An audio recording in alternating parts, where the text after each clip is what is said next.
Ontario promised to build 1.5 million homes by 2031. That's not going to happen, and here's why.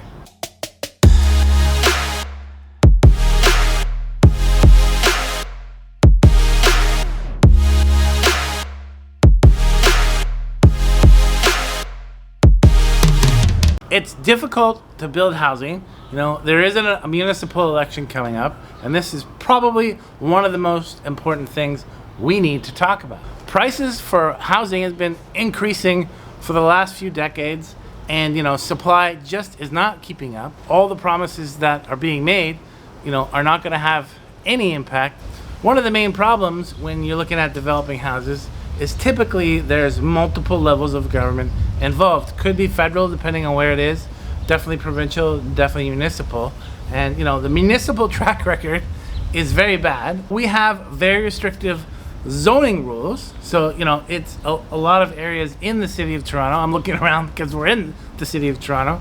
You can only build very certain things in very certain areas, and to get outside of that, it's very costly to try and build those type of properties. And the city has a complex, time-consuming, and expensive process.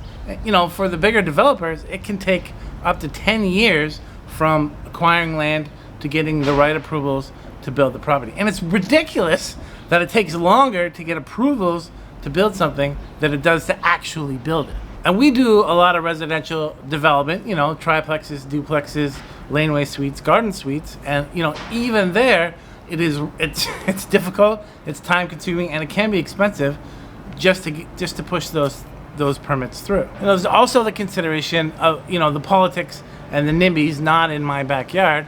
It's very important. City council can still stop developments even after they've been approved, and with just $400 you can send any project into the appeals tribunal just because someone doesn't like something. As an example, earlier this year, they dismissed an appeal that basically had halted the development of garden suites in the city of Toronto. And frankly, that's probably the one good thing we've done is launch laneway suites and garden suites, have a little bit of infill at least in some of these residential neighborhoods. This summer, City Council just passed legislation that would increase development charges by 46%. So, as an example, typical condo, 2-bedroom plus, is about $77,000 now in development charges. That's going to go up to about $113,000.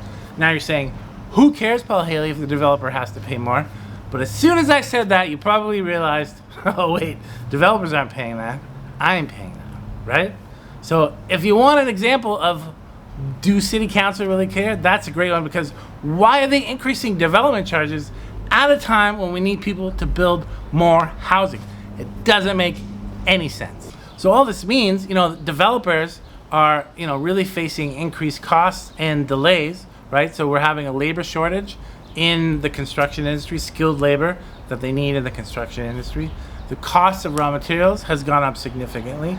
The cost of capital, because interest rates are going up, has also gone up. And that's meant a lot of new projects will probably be canceled. So if they haven't broken ground yet, you can expect there might be some cancellations.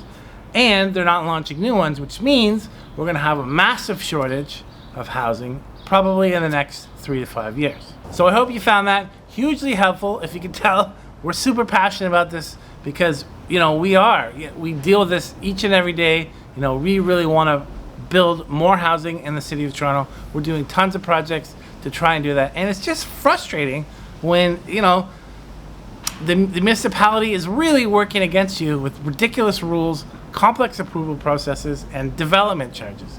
Come on, people. And it's election time, so get out there and vote. Look into what your councillor is, standing for. Hopefully, they're going to repeal some of this stuff.